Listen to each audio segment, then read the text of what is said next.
Ini usaha mie ini memang saya sejak dari kecil dan memang perjalanan babat di kota Kediri ini penuh perjuangan yang memang harus tekun. Memang di usaha mie hari ini memang dibutuhkan ketekunan ya, ketekunan dan kerajinan, ulet.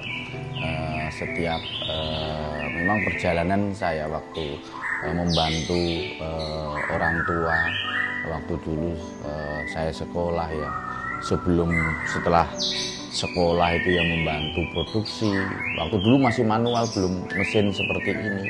Waktu di daerah Ngadisimo itu ya, tempat tinggal di Ngadisimo masih manual. Dan tahun 2009 itu saya memang ikut di Nyalek di kecamatan pesantren, dapil pesantren, dan belum dapat untung belum dijadikan, dan kembali lagi aktivitas ya, setelah Nyalek gagal, ngirim mie lagi, ikut produksi lagi.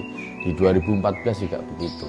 Saya disuruh dari Partai Gerindra ini untuk menyalonkan lagi, dan alhamdulillah ya belum mendapatkan amanah dari masyarakat.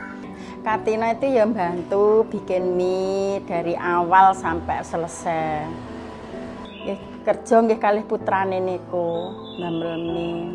Niku waktu niku nggih rekaos pajenge nggih kangelan jamane semonten. Nggih tiyang tumbas mie niku tesih nganyang.